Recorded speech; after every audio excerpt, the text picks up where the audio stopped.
Hare Krishna, everyone. Okay, Hare Krishna. Thank you, everyone. Coming on Thursday. I know it's a working day, but thank you for coming. So we'll start with our revision. So last week we started second chapter. So we'll just do a quick revision of what we have done. I think the last 7 verses, and then we'll continue from there. So second chapter, which is entitled, as per Prabhupada, the contents of the Gita summarized. Anyone remembers where we got this name from? Where Prabhupada has taken this name from? And also, Hare Krishna, Vinay Prabhu, thank you for showing us the nice deities, Jagannath, Subhadra, and Radha, Krishna, Radha Madhav, whoever they are. Very nice. Thank you, Prabhu. Looks like you're in a temple. Hari Bol. Thank you, Prabhuji. Yeah, they're big deities. Yes, Prabhuji. He's coming from Puri. Hare Krishna. Hare Krishna. This is your house, Prabhu, or you are in a temple? Yeah, somewhere? yes, my house, Prabhuji. Not Hari my Bol. house, Jagannath house. Yes, very nice. Thank you. Very nice to see. So the name of this chapter, contents of the Gita summarized, is taken from anyone? Bhakti Vinod Thakur. Bhakti Vinod Thakur. Thank you. Why did he do that?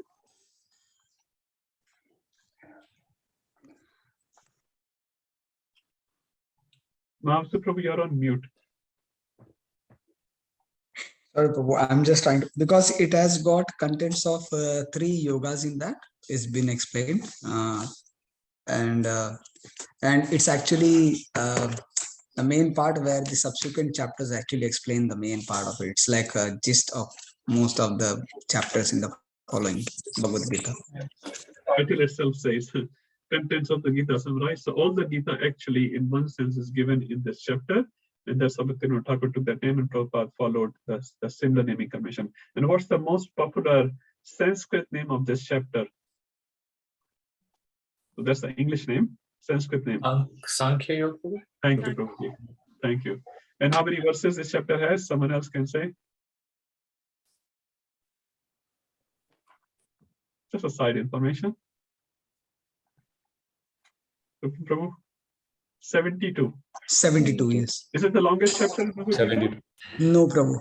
18th chapter is the longest. Thank you. And how many verses there? You're on mute, Prabhu. I think it's 88 or 86, if I'm 88. not mistaken. Any other guesses? Was it Sorry. 78.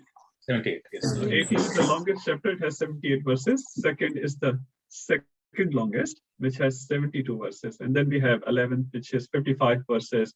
And then we have under 50, 47, 42, and all that. So this is actually a very long chapter. And it actually condenses the philosophy of whole Bhagavad Gita in one sense, in a very condensed form, very systematic form. And you will see lots of summary given in 18th chapter as well. But here we are, contents of the Gita summarized. And how many sections this chapter has? We discussed about 5 sections in this chapter. Someone else can, Jai Prakash Prabhu, Hare Krishna. Wherever possible, maybe you can give your audience as well. It's nice to talk.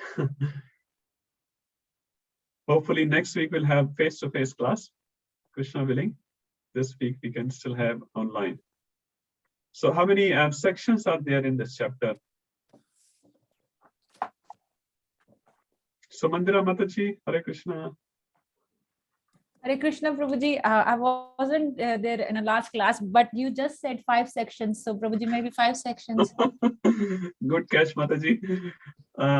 It's all in the PDF file. Please refer to your PDF file. It is with you. Yes, Prabhuji. I'm also referring from there. And maybe someone can read those 5 sections. You can read this. Absolutely fine. Yes, Samit. It's Arjuna's further doubts in surrender, which is verses 1 to 10. Jnana, which is fight, there is no death for the soul, verses 11 to 30. Karma Kanda, by prescribed duties, gain material enjoyment, verses 31 to 38. Buddhi Yoga, is fight but without any reaction, verses 39 to 53.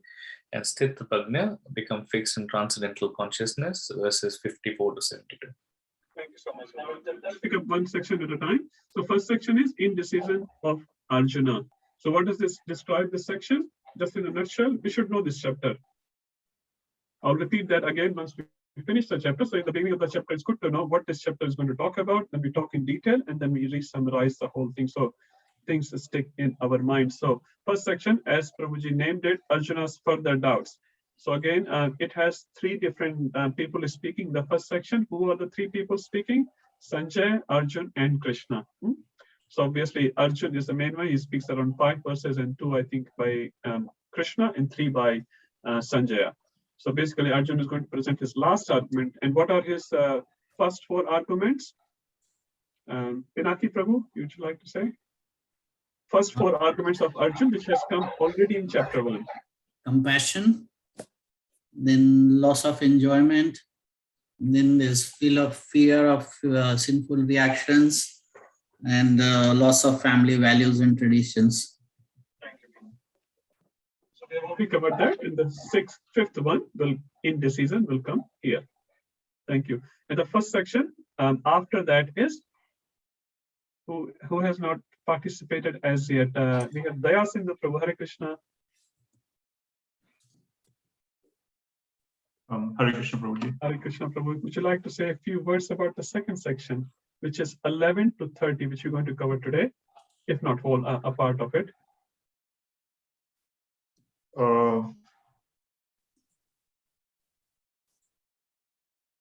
Sumitro, what's the page number?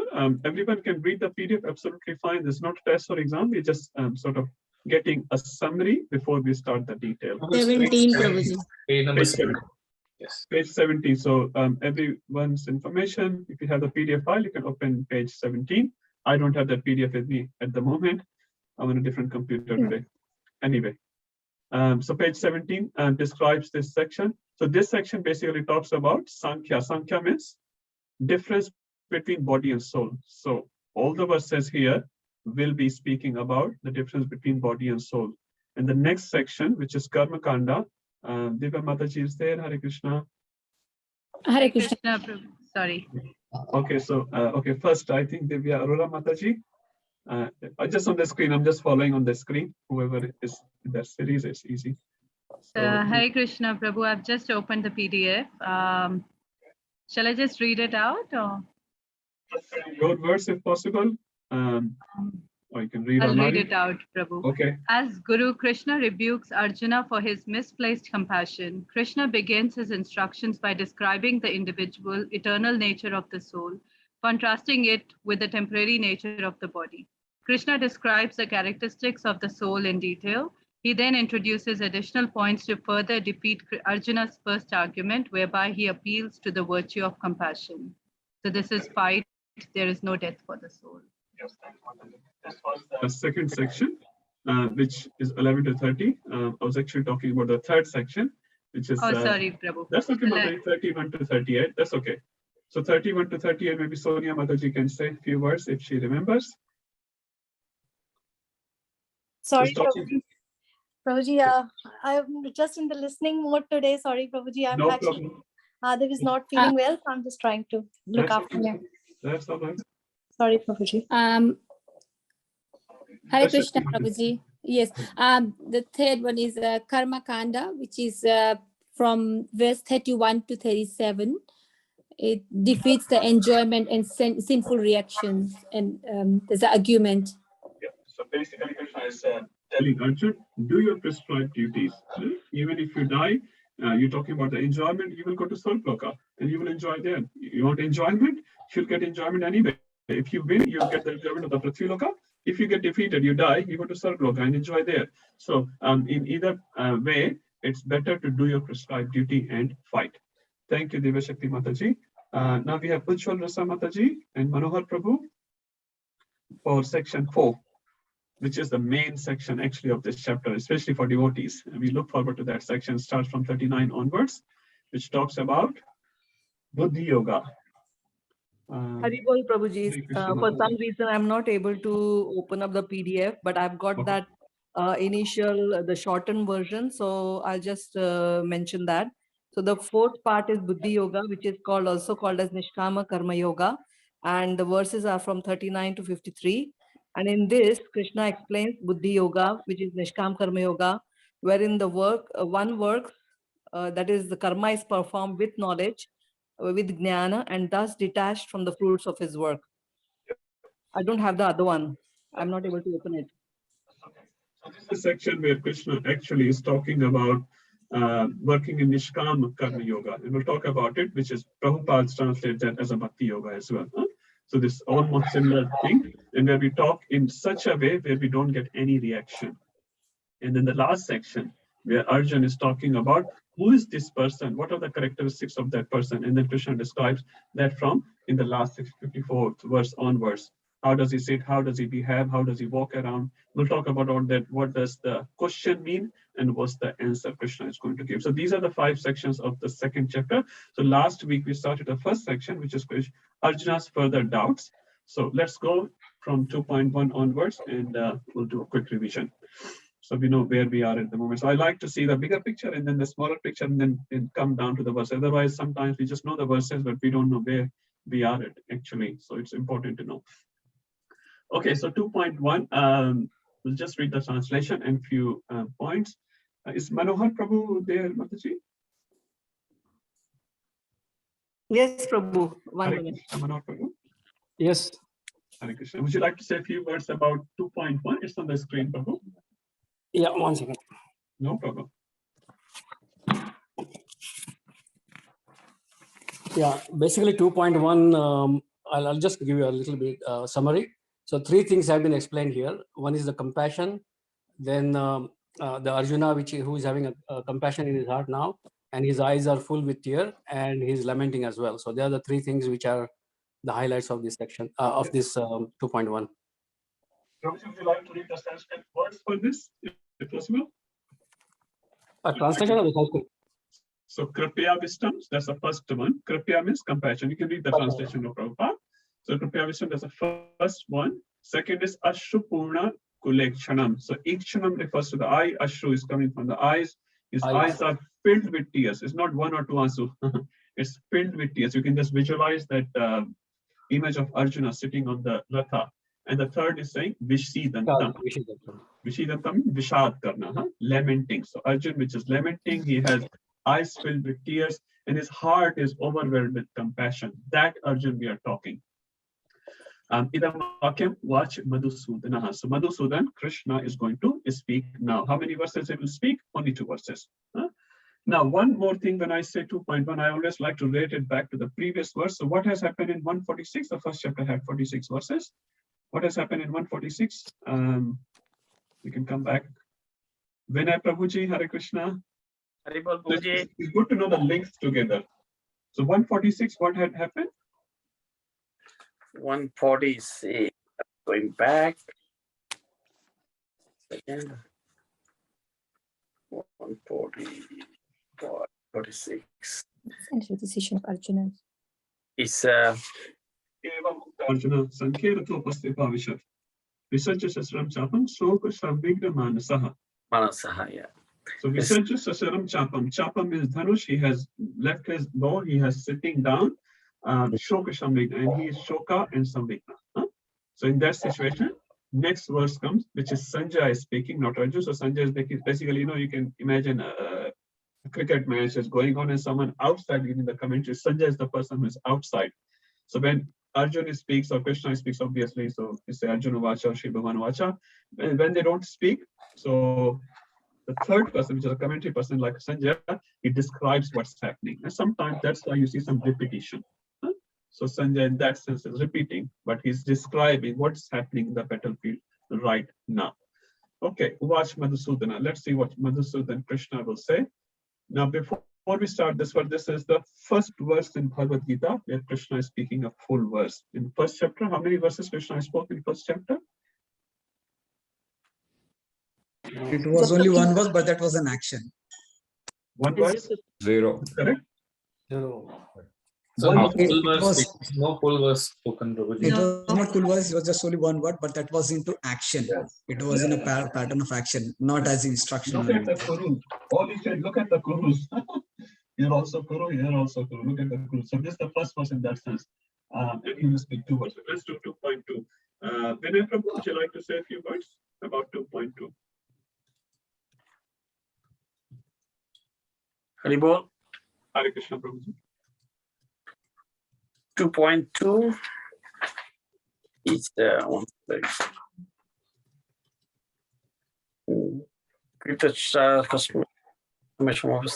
Translation, and few Yes, main points. Bhagavan says why you do not don't lamenting, why you do the anarjujanita, this is very bad for you. You are a Kshatriya, so you have to do the fight. So from where your this feelings coming, you fight. So that's why Bhagavan Krishna said to Arjuna, like leave this your anarjujanita again and fight it. This is very, very bad for you because you have to fight. Hare Krishna. And the verse he has picked up an Arya. So we have to just try to pick a Sanskrit of an Arya. So Arya refers to, what does Arya mean? As per Vedic culture, I'm asking, not the modern meaning of Arya. That's very different. The person who knows the value of life and understand the difference between spirit and soul. Thank you, Rupam Prabhuji. So person who knows the difference between body and soul. Sometimes in the modern world, we have, what do you call that? IQ, intelligent quotient. And how many problems you can solve, your IQ is considered higher, isn't it? I've never measured it, but I'm sure mine is pretty low. So you don't have much ability, or you have a lot of ability to solve material problems. Now, Vedic culture does not talk about it, your intelligence in such a way.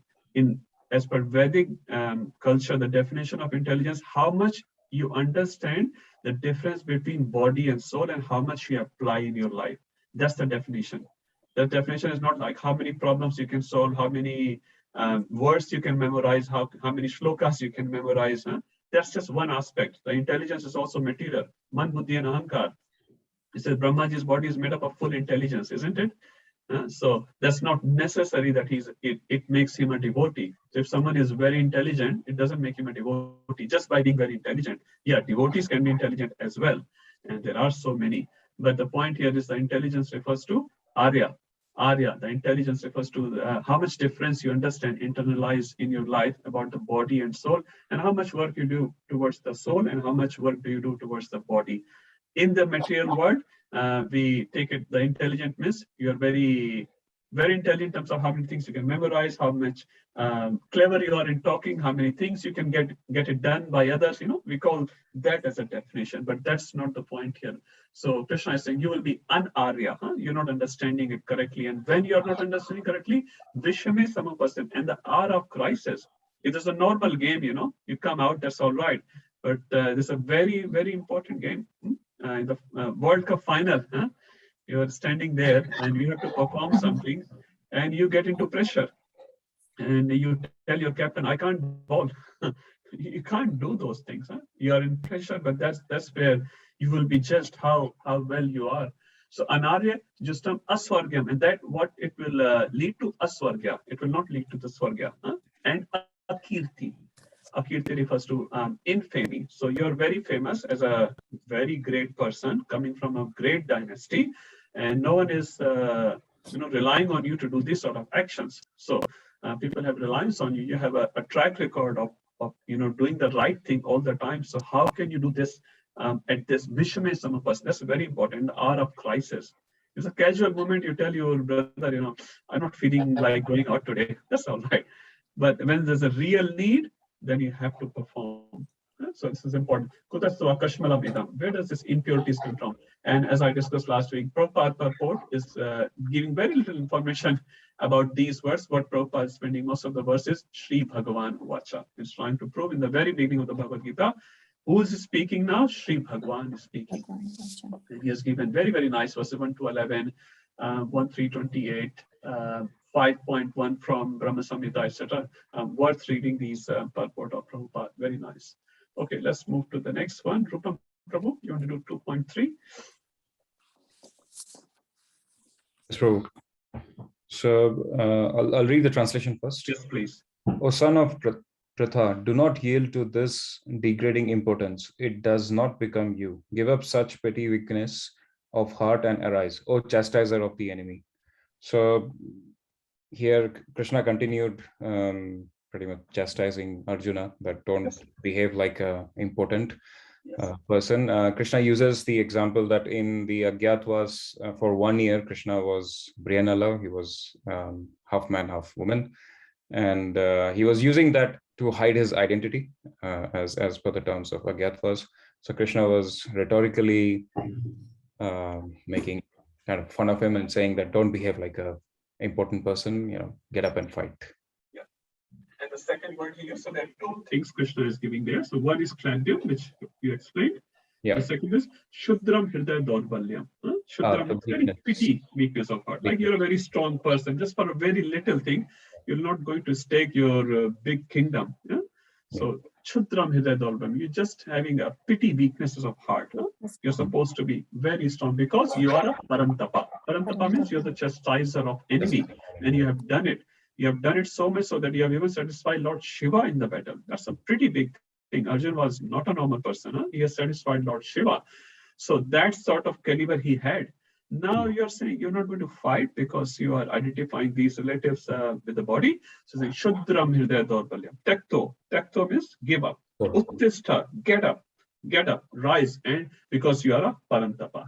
So Klapyam and Shudram Hridaya Daurbalyam. So two things, two reasoning Krishna is giving to Arjuna. And he's giving in a very, a friendly way. Come on, you can do it. You're not like a Klapya, not like a eunuch, not like Brihanala anymore. So you're not Klapya, and you should not have this Shudram Hridaya, weakness of the heart. Just get up, leave all this, get up and fight. So just a normal verse. Why he's speaking normally? Because Arjun so far is speaking as a friend. As a friend. Krishna is also treating him as a friend. And a friend opens a heart to another friend and sometimes say, come on, yeah, you can do it. So he's just giving, he's not going in so much detail as yet. Let's move forward. What Arjun is going to say. Vijay Mataji, would you like to say something about 2.4? Yes, Prabhuji. So I'll read the translation. Arjuna said, O killer of enemies, O killer of Madhu, how can I counteract with arrows in battle, men like Bhishma and Drona, who are worthy of my worship?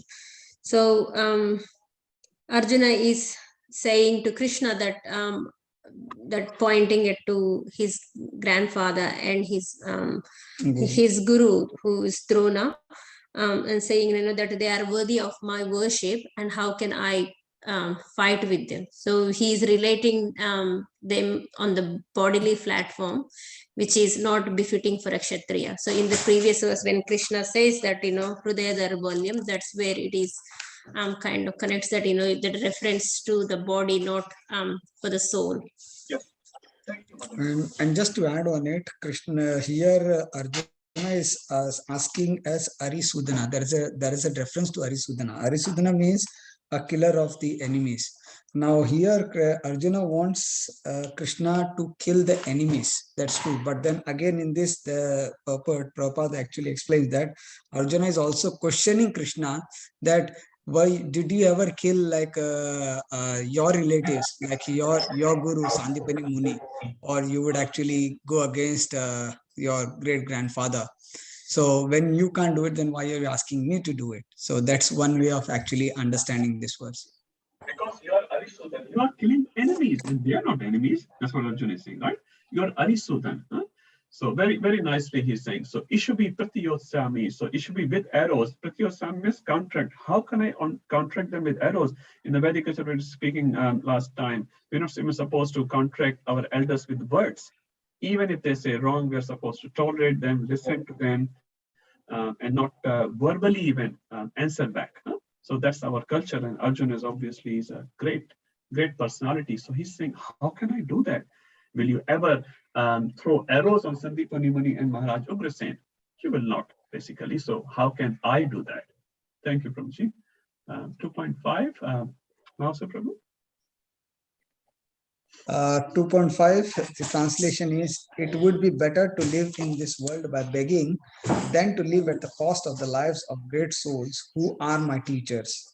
Even though desiring worldly gains, they are superior. If they are killed, everything we enjoy will be tinted with blood. So in this, Arjuna is actually continuing his argument, saying that not only that, they are actually they are worshipable, but at the same time, even if we happen to fight, right, and if we kill them, whatever that we gain is not worthy to enjoy, because it will be tinted with blood. That means it's actually a stigma that we actually try to enjoy something by killing our own respectable people or worshipable people, or the one who actually give us everything in terms of knowledge, like Dronacharya did, and the love that Bhishmadev gave to him, right? That's one. Secondly, he says that if there is an option to give up, then the best thing is that we actually. Everyone Can you can hear go me, on mute. Prabhu? That will be good, except Mahasa Prabhu. There's some background noise coming from somewhere. If everyone can go on mute, that will be good. You can still see some unmuted. Thank you. So okay, Mahasa Prabhu, please continue. Sorry. Okay. So first is that we should not fight, but even if we fight, then whatever we gain is tainted with blood. But the better is that we should not fight, and rather it is better that instead of actually fighting to gain such things, we should actually rather beg, and we should live at the live at the mercy of alms that we receive in begging. So he's actually giving all the arguments as to why he should not fight with his seniors or the people whom he respects and worships the most. Yeah. Now the key word here, just read some sentences. Guru Mahabhavan. So, Ahatva. So Hatva refers to killing, and you will see this word repeatedly used in Bhagavad Gita and Bhagavatam as well. Hatva is killing. Ahatva means don't want to kill. So Guru, they are like gurus, Bhishma and Drona, as he said. Guru and Hatvahi Mahan. Why I don't want to kill? Because they are Mahanubhavan. They are very great souls. That's what Arjuna is saying. So Shreya, the better will be Bhoktum. Bhoktam means enjoying or living. Bhakshmam apiha loke. In this loka, bhik magna. To beg alms. So Shreya, the better option will be, instead of killing, the better option will be to beg alms. Now, our acharyas have explained this word Mahanubhavan in this particular. So every verse you will see generally will carry at least 1 to 2 keywords. So if you have to pick up one keyword here, this is Mahanubhavan. So as per Arjun, they are Mahanubhavan because as Prabhu was saying, they have given knowledge, they have given so much love, like Bhishma. Now, our acharyas explained, although Arjun considered them as Mahanubhavan, but they had lost the position of Mahanubhavan the day when the disrobing attempt was made. So as we discussed, and we all know the full katha, I will not go in detail there. Bhishma, Drona, Dhritarashtra, all those great personalities were sitting in the assembly, and it says there were more than 6 lakh people sitting in the assembly. So it was not just the elderly Kurus, there was normal citizens as well. And it says Duryodhan was such a bad guy. Someone was saying Duryodhan is a personification of Kali Yuga. So Duryodhan, being the personification of Kali Yuga, had all the bad qualities, and you see in front of 6.5 lakh people, including his father, grandfather, uncle, his spiritual master, they were all sitting in the assembly, and he attempts to drag a woman. And which woman? A chaste woman. Draupadi was a chaste woman. She was the wife of 5 Pandavas in front of their husbands. Just imagine the degrees. Father is sitting there, grandfather is sitting there, spiritual master is sitting, normal citizens are sitting there, not 1 or 2, 6 lakh of them. Vidura was there. And they were all sitting. And he drags that lady in front of 5 husbands, and one of them is Dharmaraj, the personification of Dharma. He drags their wife into the assembly, and not only for question and answer, he tries to disrobe that lady, that chaste lady. You can imagine what sort of person Duryodhan was, and that's why Krishna said actually he has to be ruled out, and whoever is in his party, they have to be ruled out as well. So when we sometimes talk about, Krishna is, encouraging the war, even on the mundane level, just on a mundane level as well, the war was due. The war was due. Although Krishna had tried and Pandavas had tried, they were very satisfied. But if you see the picture there, Duryodhana was such a cruel king. And imagine if he could do this in this sort of assembly, what will he do in private? And what will the praja do? It says, Yatha Raja Tatha Praja. As is the king, that's how the kingdom, the citizens will follow, because my king is doing. So yatha raja tatha praja. So if my raja can do this, why can't I do it? So Arjuna is worried about the women of the society, that what will happen, they will become widow. But it said their becoming widow is better than their being in husband, and the Raja, the king, is as good as Duryodhan. So better they become widow. And Yudhishthir Maharaj is such a dharmatma king, such a religious king. He will look after them like their own mother or their own daughter. So Yudhishthir Maharaj is going to do that. So even from a very mundane level, if you see, this Raja, which is Duryodhan, which is so obstinate, personification of Kali, had to be removed. And anyone who supported that sort of views, they had to be taken out.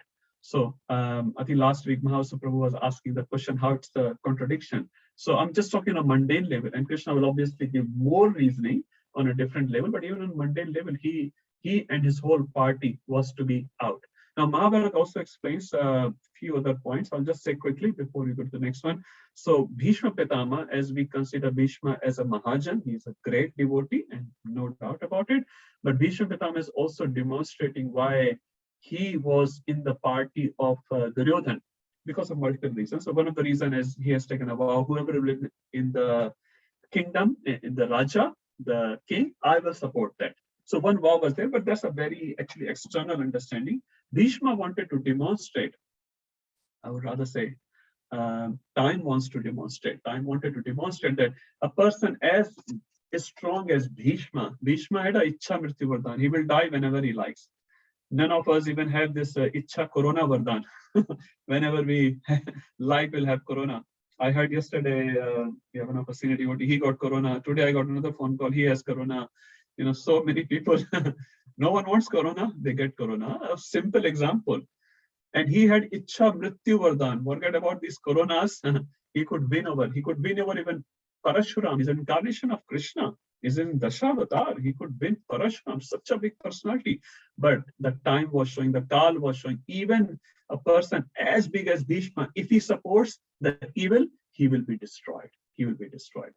So Bhishma is great, no doubt about it. But he's demonstrating. On a pure devotional platform, we understand, Lord used his servants, his dear servants, to orchestrate that sort of pastime.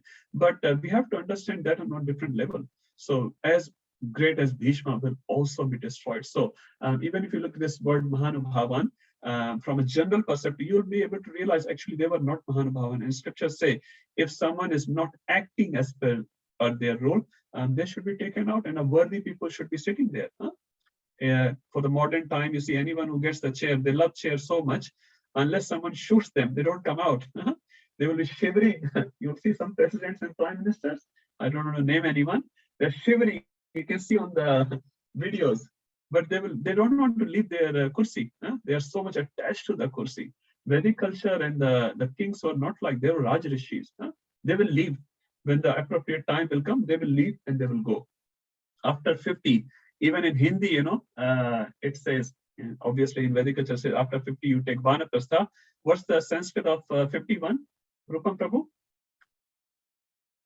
Sanskrit of 51 in Hindi. 51. 51. Oh yeah. 52 is Bhavan. So even the number saying go to one. 51 means one. Bhavan means one. Go. And our Raja, our kings will just go to one. They were not attached. They were just doing their duty. It says Janak Maharaj is called Videha. He was the Raja. He was doing such a nice palan of the Praja, but he was called Videha. He was not situated in the Deha. So doing a duty and being attached to that kursi is very different, very, very different. So you can see where our leaders are. What to speak of being leaving the kursi of a prime minister. Even if you become a leader of a little community, you don't want to leave that. You're attached. I have 50 followers. I'm their king. Prabhupada talks about even a dog sometimes saying, I'm the king of this street. This is my street. Another dog comes in that street, he starts barking. Bom, bom, bom. Why are you in my street? This is my street. I am the king here. So this mentality is not very much appreciated.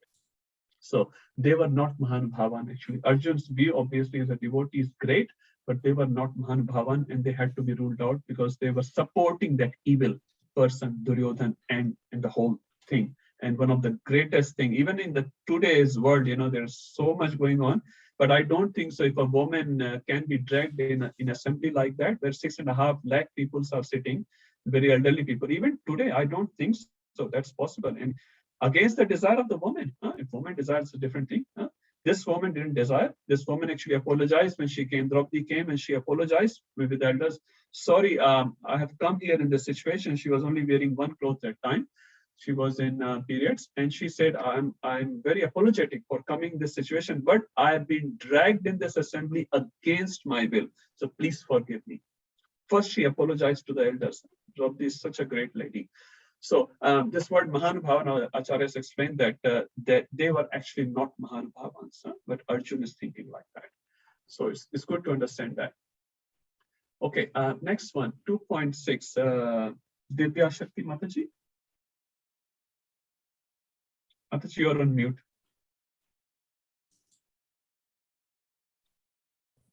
Okay, sorry, Prabhuji. I'll read the translation. Yes. Nor do we know which is better, conquering them or being conquered by them. If we kill the sons of Dhritarashtra, we should not care to live, yet they are now standing before us on the battlefield. So in here, Arjuna is very confused. He is not understanding whether he should fight or not.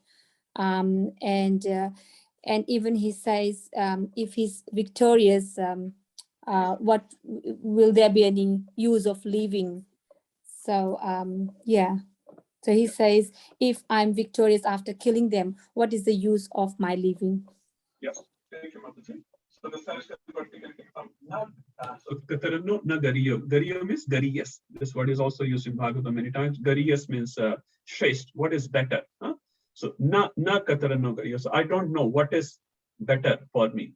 Yadva Jayam, should I win over them or they should win over? Yadvano Jayayuhu. So should I win over them or they should win over me? Now a captain should not ask this question. That means, why are you even playing again?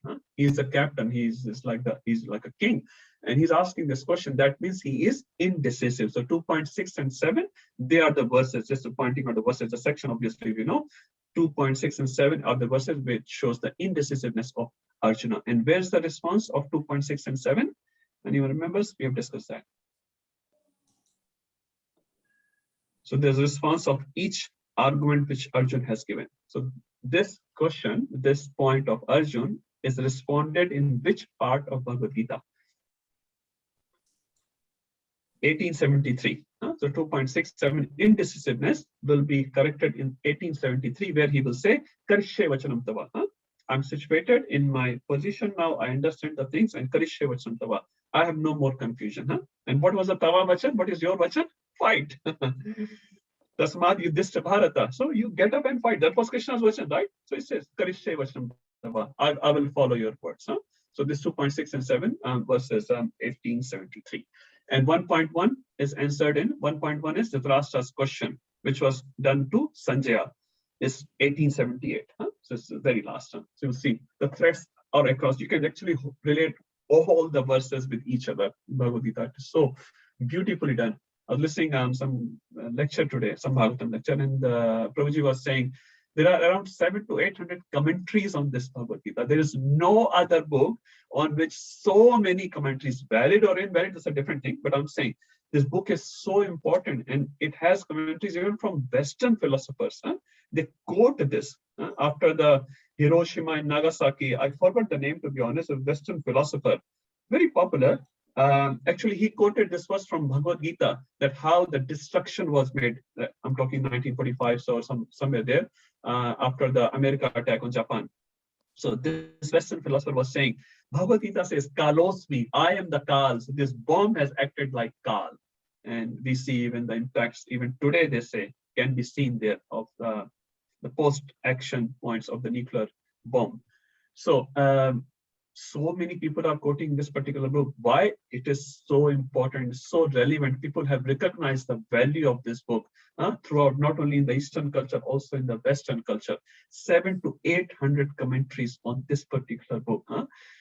No other book, no philosophical book, in no other religion come even close to this number, not even close to this number, what to speak of making the commentaries actually. Because of these reasons, it's so practical question and answer is happening in Bhagavad Gita. And as you remember Mahatma Gandhi's comment, he said, whenever I have any problem, and now he's a big person of his time, he said, I open any page of Bhagavad Gita and I get my answer. So it is so great. And we'll see many more points before we get to Krishna's Vachan. Prabhuji has a question. Not a question, Boo. Is that Oppenheimer, the American person? No, Prabhuji, some other name. Some other name. I can't remember. I know it, but I can't remember the stage. Yeah, his reviews are also written from Bhagavad Gita as well. Many of them, Prabhuji, many of them. It says Newton also read Bhagavad Gita and he said, by reading Bhagavad Gita, I get close to the God. And the closer I come to the God, I'm paraphrasing his words, the closer I come to the God, I realize how wonderful this universe is, how beautiful it's being made. And that's where actually the argument is taken, design versus designer. When you see a design, there must be a designer behind the scene. Many people say just word has just come from nothing. And I heard one humorous thing. He said, if this has come from nothing and everything is so beautiful, why my kurta, when it's dirty, I just put it down, it should get washed itself and it should get ironed, dried itself, ironed itself and go to my cupboard itself. Even a kurta cannot do this. And you're saying all this world, these wonderful things are happening just by chance without any designer being in place. It's just not possible. It's so illogical. Anyway, we'll not discuss that topic. So basically Arjuna is saying, Nagariyo, I do not know. Should I win over them or I should not win over them? That's sort of indecision. And he's saying, Yane Bhatva, if I win them, Najiji Vishamas. Jine ki ichha nahi hai. Najiji Vishamas. I do not want to live anymore if I kill them. Okay, let's move forward to 2.7, where he sort of opens up a little bit more. Who we have next one? Pinaki Prabhuji. Would you like to say something, Pinaki Prabhu? I think this is the verse which we were doing last week. You don't want to say? We have done a part of it last week, and we'll add some more points because this is one of the very, very, very important verses in Bhagavad Gita. It just plays a lot of things. That's where Arjuna surrenders finally and accepts Lord Krishna as his guru and becomes a submissive disciple. Thank you, Prabhuji. So many times people ask this question, why do we need guru? Especially in the spiritual realm, they ask this question. For other realms, they all consider. Even for, you go for a morning walk, you'll see in the park, so many trainers are there. They're training 1 or 2 disciples. If you go to cookery classes, every sphere of life, you go to karate, any sphere of life, you need a guru. You need to enroll yourself in a university, get a certificate. You can't become a doctor just on your own. Like books are available in the market, even a doctor, a student doctor goes to the market to buy the books. You can also buy the books. Just by reading the books, you will not become a doctor. Even if you think you're a doctor, no one will believe you. Your dispensary will be empty. There will be only 2 people sitting there, you and your receptionist. So that's not what makes us an authority. The only time we become authority when we enroll ourselves and when we follow all the Vidhi-Vidhan of that university, whatever rules and regulations are there in school, college, or engineering or medical, and then you pass the degree and then you get it. And then you start whatever you want to start. Even for running, we have coaches. For yoga, we have coaches. For everything, we have a coach. Why not for a spiritual subject matter? The books are available. Veda base is available. It's for free. But just by reading Veda base, imagine the Prabhupada commentaries were not there. How much do we really understand these verses? Many people say, I know Bhagavad Gita. They may not even know 5 verses of Bhagavad Gita, but India, mujhe bhi aata hai. You are telling me, I am born in a land where Bhagavad Gita was breathed. That's fine. This sentence looks nice, but even if you know all the verses, when Ben came to Prabhupada and he said, I can recite the whole Bhagavad Gita in 48 minutes. And this is a rough time span which Acharya's guest Krishna spoke the whole Bhagavad Gita in. It took roughly 1 hour between Krishna and Arjuna to speak this. So he said very proudly, Prabhupada, I can recite whole Bhagavad Gita in 48 minutes. And Prabhupada looked at him with very, seriousness. And he said, can you live 1 verse for 48 minutes? Just 1 verse. So recitation will not get us Krishna. Just a mere recitation. Yes, recitation is very purifying and we should recite, but just mere reciting the verses of Bhagavad Gita and not applying them in our life will not get us to Krishna. What will get us to Krishna is our internalization of those verses, the teachings given in those verses. So here is one of the verses. So two Bhagavad Gita verses are very famous in responding those sort of questions, 2.7 and 434. So 2.7, we are clearly seeing the word Shishyaste aham. Aham Shishya. So I am going to become your disciple. And what is 434? Anyone knows? Tadviti pranipatena pariprashyena sevya abdaksham dite jnanam jnaninas tattvadarshana. So these two verses, as we know, one verse in Bhagavatam, we have verse in Katha Upanishad, where clearly demonstrates that need of Guru. Guru has to be there. Unless we have the Guru, we will not realize the knowledge. We may know the knowledge, we can cram the verses, we may know a lot of Vedas and all those things. In India, there's a lot of Jnani people are there, and that's fine. But that does not necessarily mean you become a devotee by cramming the verses or maybe even giving classes. Krishna calls in 3rd chapter the sort of person who just knows but does not follow internally. Mithyachara sa uchate. He's a mithyachari. He's speaking big things, but he's not following it. Now, we should not get confused between a mithyachari and a weak devotee. Mithyachari means he is knowingly not following the principles. He knows the principle. I should not eat meat, for example. He will say, oh, you should not eat meat. But when he goes home, he eat meat. But a weak devotee means a weak devotee, he knows the principle. He wants to follow the principle. But because he's weak in his heart at this stage, he commits mistakes. And after committing the mistake, he repents. Krishna, I'm so sorry. I'm so bad. I'm so small. I'm weak. Please help me. So we should not tell a devotee who's not able to follow properly, oh, you rascal, you're a mithyachari. No, we should clearly distinguish. The goal there is not to succumb to weaknesses. That's not the goal. But it happens due to conditioning. And Prabhupada said it takes time. It's a gradual process. But a mithyachari person is not. His goal is to say earn money by speaking Bhagavad Gita or Srimad Bhagavatam. He's earning money. And at home he does. This is my private life. This is my public life. Prabhupada said for a sadhu, there is no private life. Guru Maharaj wrote a book called Public Hermit. He said, I'm a public hermit. I'm a public sadhu. Anyone can, one day I was saying, you're too tired, close the room. He said, just leave it open. My life is to serve. I'm here to serve. I know he's so tired. I want him to take rest. He's like, it's all right. It's all right. He's taking his lunch at 5 o'clock, 5:30. Why? Because he's serving. My life is, there's no private thing there. So we should be very, very clear. So Shishtaste aham. So please make me your disciple. And Arjuna is saying the second point, Shadi mam. Mam is me. Shadi means instruction. You instruct me. So that sort of passes a big message to us. We should only instruct others when asked for. Not just you start blabbering whenever and wherever someone tells you a little problem, you start giving him advices. It says the best thing which we can give freely in the world, the most frequent thing which we give to others is free advice. Anytime, because we think we are superior. And we have this judgmental attitude as well. We immediately come to the conclusion. Even if we don't understand even half of the problem, we come to the conclusion, we start giving the solution. And the other person may not like that. And our so-called assistance may be taken as interference in his or her life. So we should be very careful. Unless asked for, unless we have authority, there's an opportunity there, we have adhikar, we have eligibility, then only we give these things. Even Krishna did not speak as a guru unless clearly, formally asked for. Arjuna clearly saying, make me your disciple, and Shadimam. And which sort of disciple I am? Tvam prapannam. I have taken shelter many times, and I have faced that. Many people ask questions just for the sake of asking question. And one of the questions was asked to me, and I knew clearly the intention. I said, why are you asking? You are going to do what you like to do, isn't it?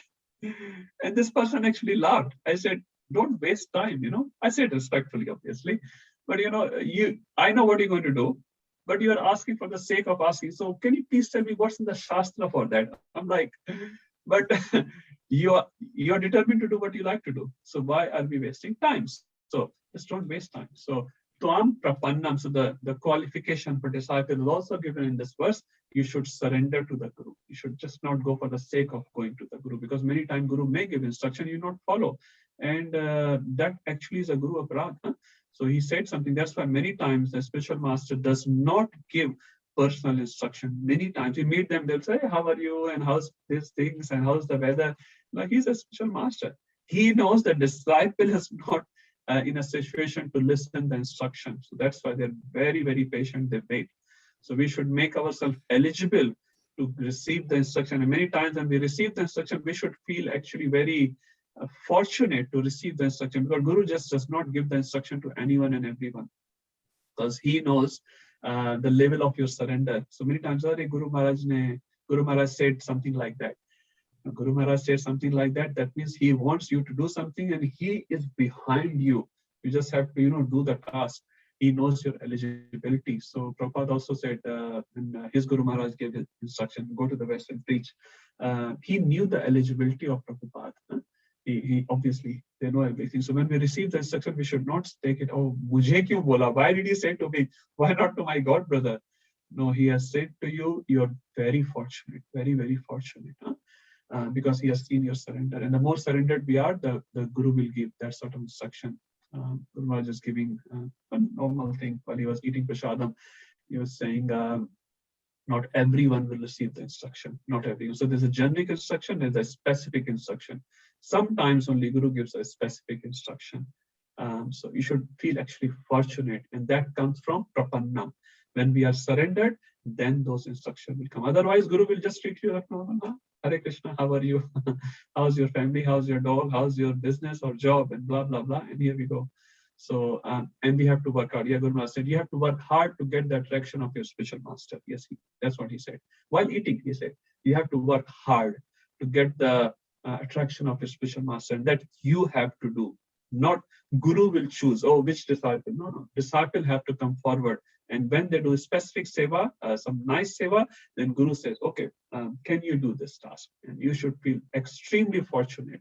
Not, I am very eligible. No, my Guru Maharaj has chosen me for this small seva. Guru is doing it.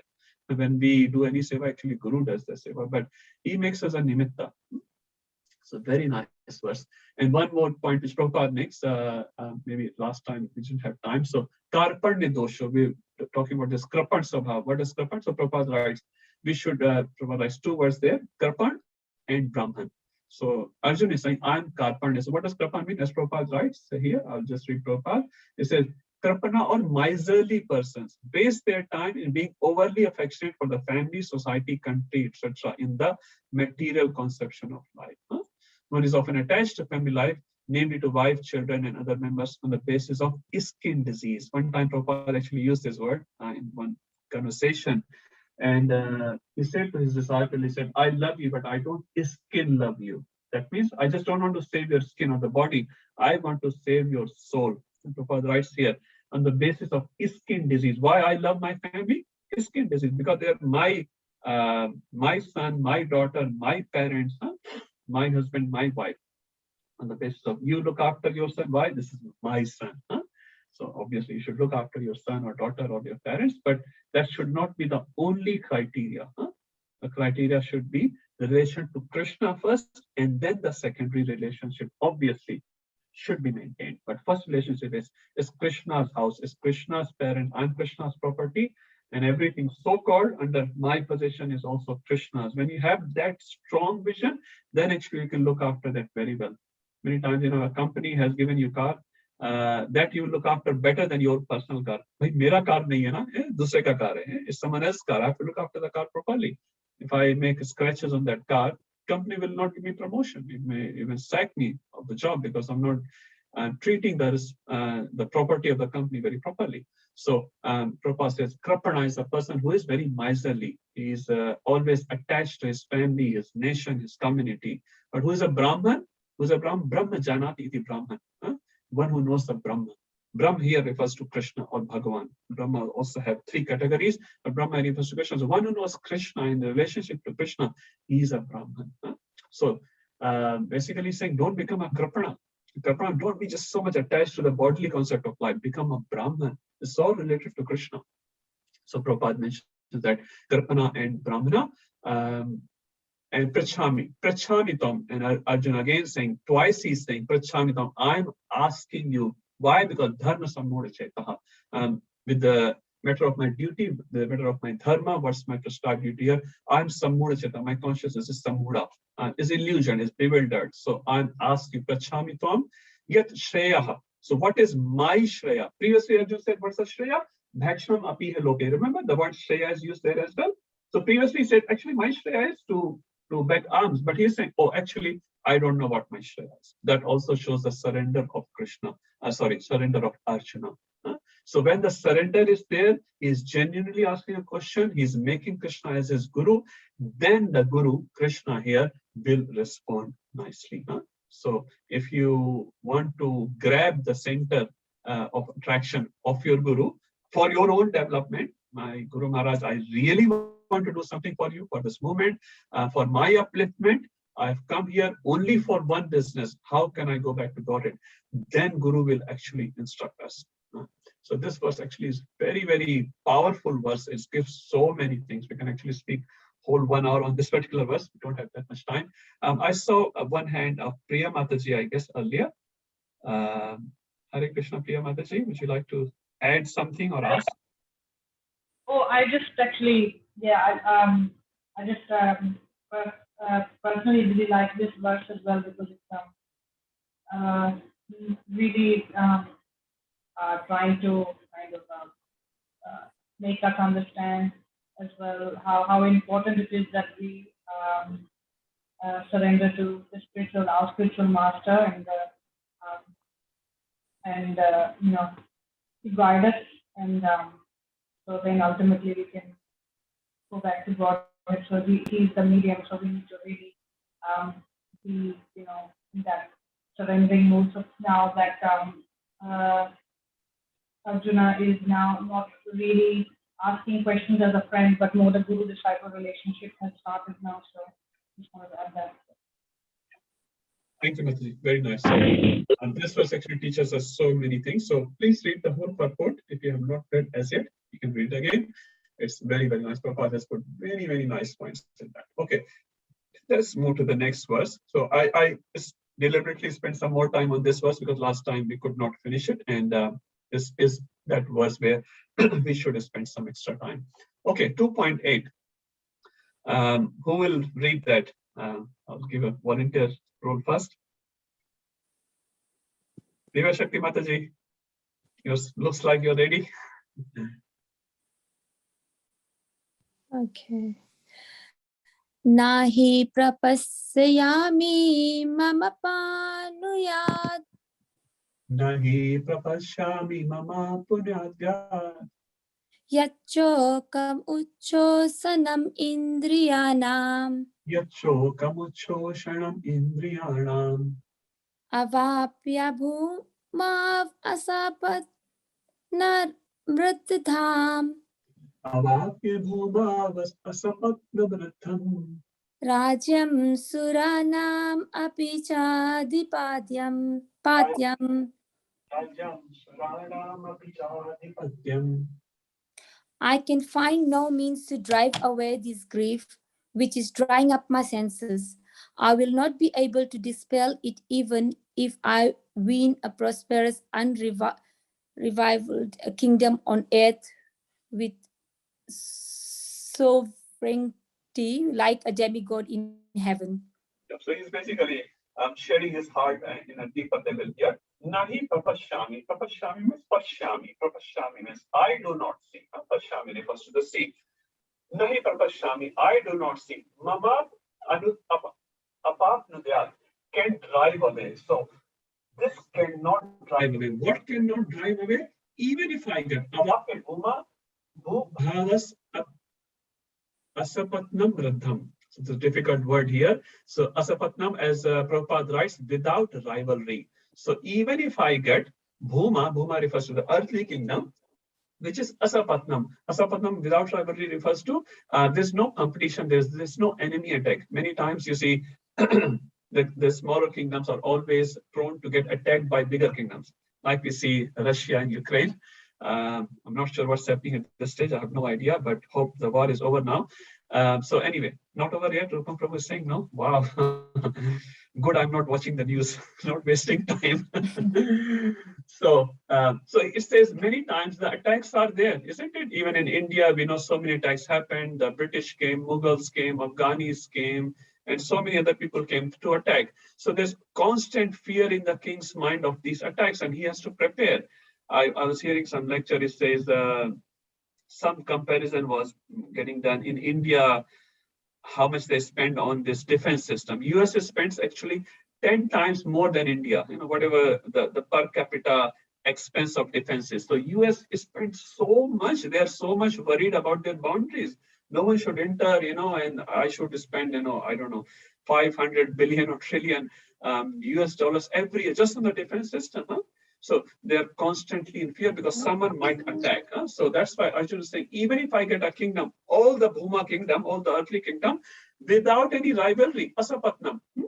And Riddham, Riddham refers to prosperous. Even if the kingdom is prosperous, it doesn't have any rivalry. Prosperous refers to actually, one more thing, the meaning of prosperous refers to, there's no internal enemy. Internal enemy refers to natural calamities. Like right now in Australia, for example, we are facing, some floods we are facing. Last 2 years ago, we were facing the bushfires, then Corona came. So there's no external attack, but there's internal attack, isn't it? The whole country was sort of shut down because of this internal so-called invisible virus. So Radham refers to internal things and Asapatnam refers to the external things.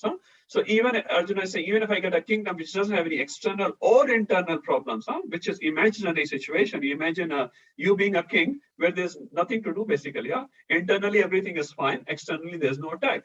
That's an imaginary situation. It doesn't happen. It never happens. But Arjuna is saying, even if that happens, and saying, even on top of that, Rajyam Suranam. Sura refers to demigods. Asura refers to demons.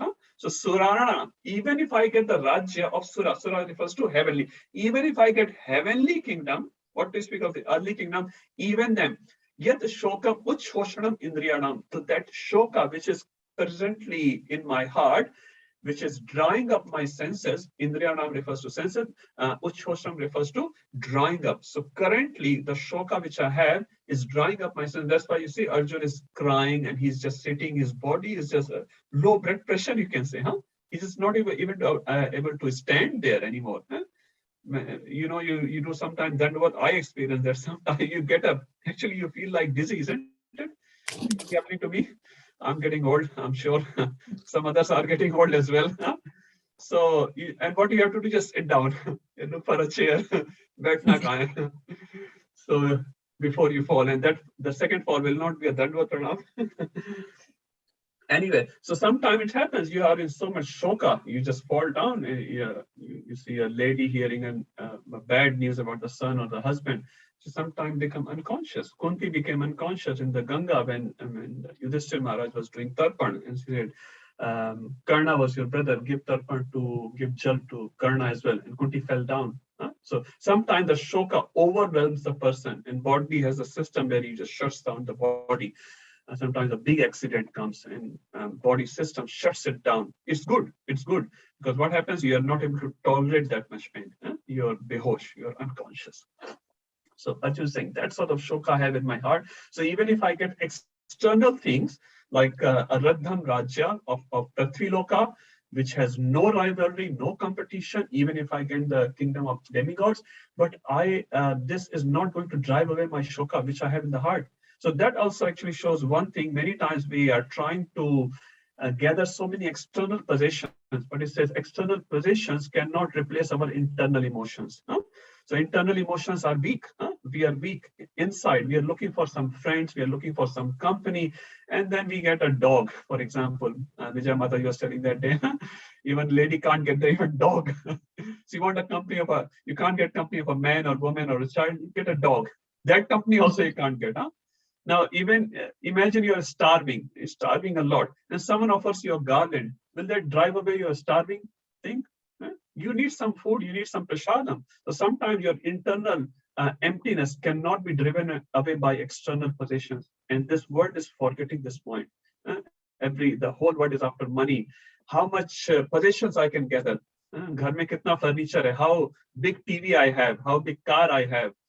What's the model of my car? And blah, blah, blah, blah, blah. We are all gathering the big things, but internally, people are so lonely.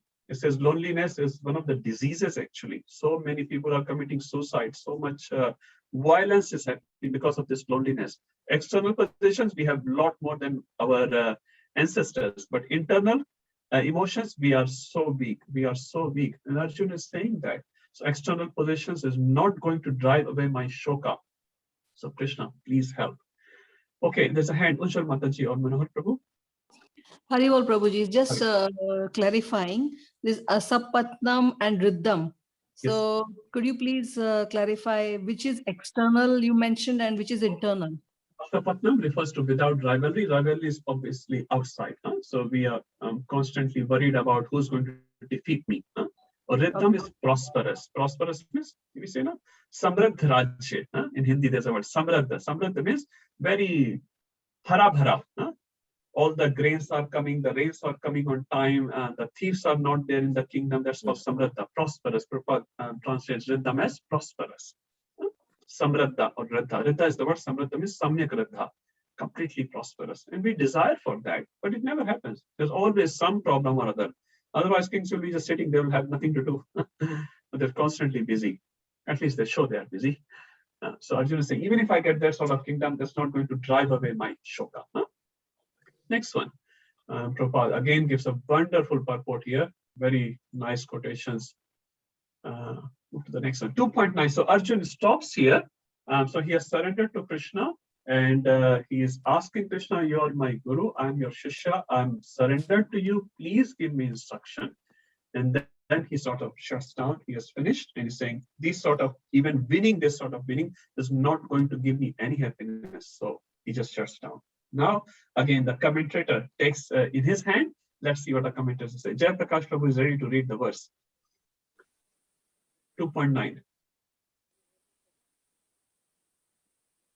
Hare Krishna, Jai Prakash Prabhu, I thought you have become ready by unmuting yourself.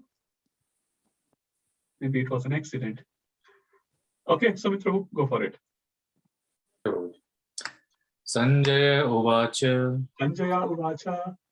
Eva Mukta Hishikesham. Eva Mukta Hishikesham. Udakesha Parantapa. Udakesha Parantapaha. Nayotsya iti Govindam. Nayotsya iti Govindam.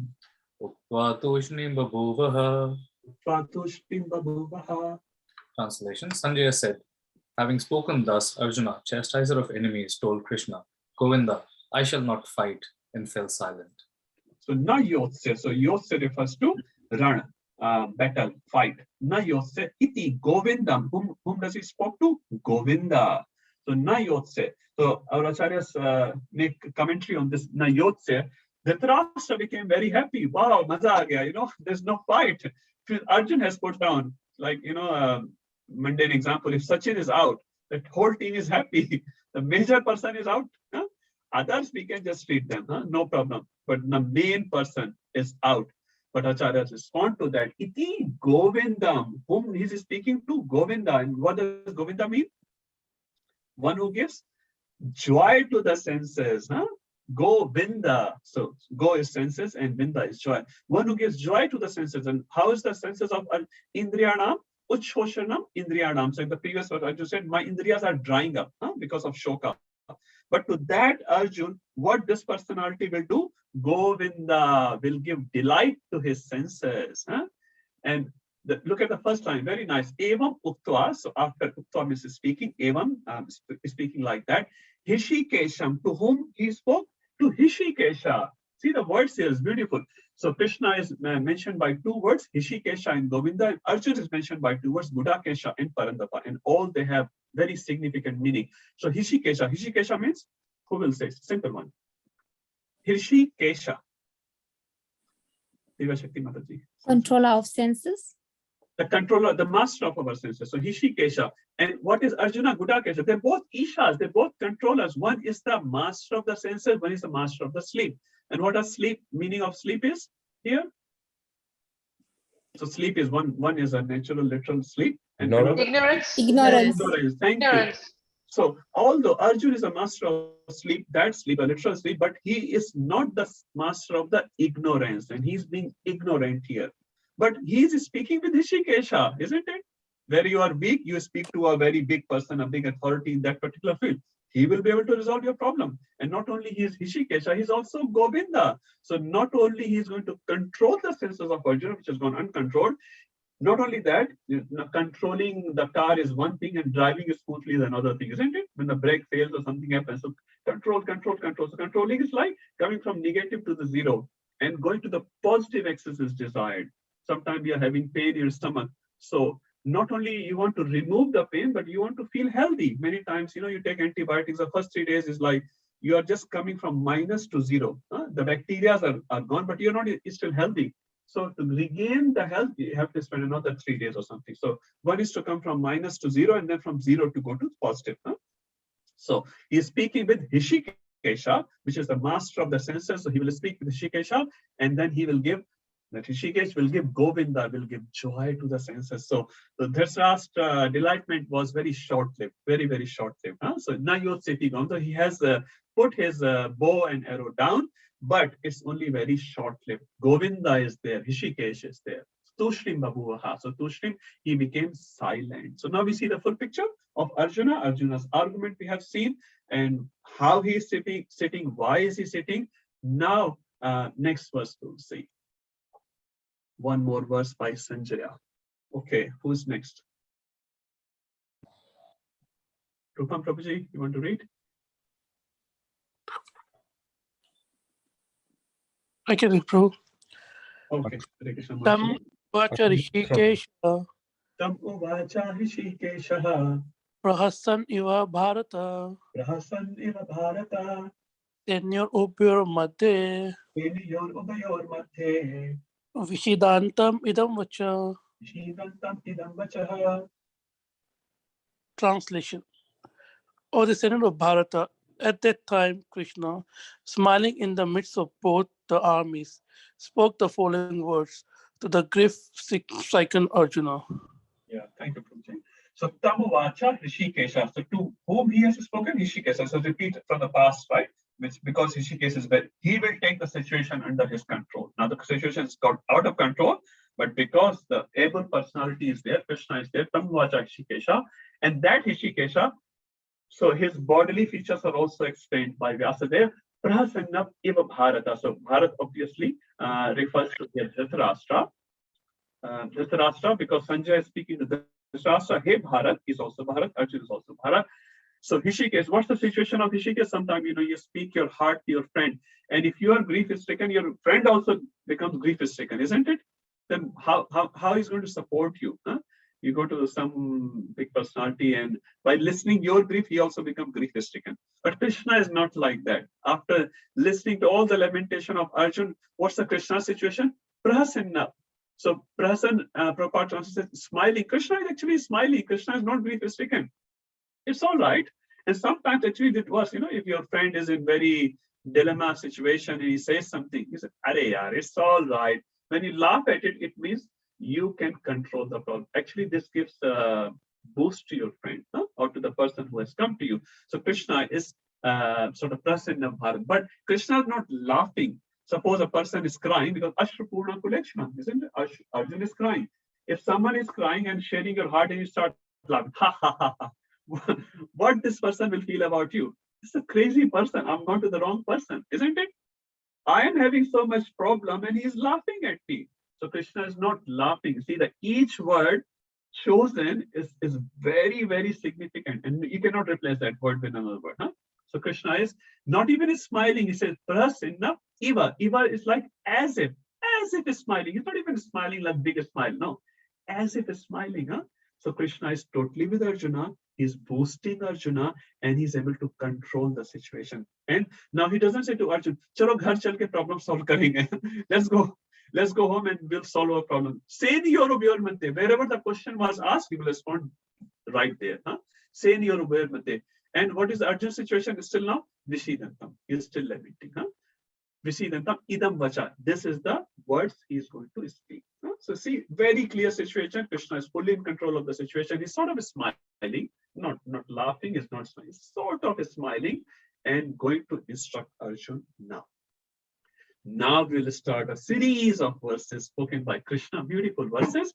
And I think the whole chapter now is spoken by Krishna. So start from 2:11. Can Who I is read? that? Next person. Can I read, Prabhu? Please, Prabhuji. Sorry, Prabhu, it was on mute. Yeah. That's Shri okay. Bhagavan Shri Bhagavan Uvacha. Ashochayan Anvayoscha Tvam Asochan Anvasochastam. Pragna Vadamscha Bhashase Pragya Vadansh Bhasase. Gatasun Agatasumscha Gatasun Agatasumscha. Nan Sochati Panditaha. Nanusochanti Panditaha. The Supreme Personality of Godhead said, while speaking learned words, you are mourning for what is not worthy of grief. Those who are wise lament neither for the living nor for the dead. Thank you, Prabhuji. So, Asochan Anvasochastam Pragya Vadansh Bhasase. Gatasun Agatasumscha. Nanusochanti Panditaha. So the very first verse is spoken by Krishna in this series.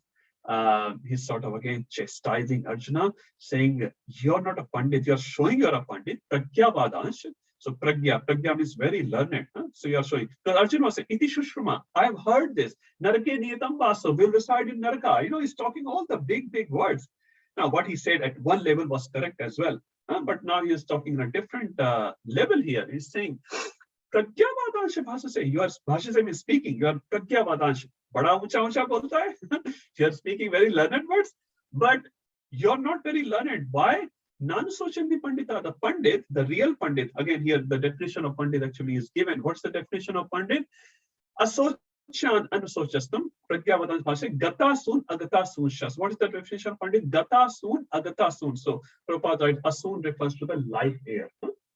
So we all have life air, and if the life air is come out of our life, of our body, will not be able to survive. Now, modern science call it so-called oxygen. Now, oxygen is one part of it. Our Vedic culture is very sophisticated. It describes everything in detail. So we have many airs in the body, which does a balancing of the body. There's a whole framework. There are 5 types of different air, and combined together, it's called pranavayu, which is represented with the word asun. So asun refers to that life air. If the life air comes out, the person obviously will not survive. So it's saying gata soon. Gata means chala gaya. It's gone. What is chala gaya? Life air. Asun is gone. Agata soon, or asun is not gone. So chala gaya means that person is dead. Agata soon, that person is not dead. Nanu sochanti pandita. Sochanti means they do not get bewildered. They do not think too much about it. They do not lament about it. Now you see this sochati word is used 3 times in this word. So in the first line, 2 times. Asochan, anusochas, sochas is there. In the last line, na anusochanti pandita. So sochati, lamentation is being, because what is the situation of vishidantam idam vacha? Arjuna is lamenting. So Krishna is saying, don't lament for something which you should not lament.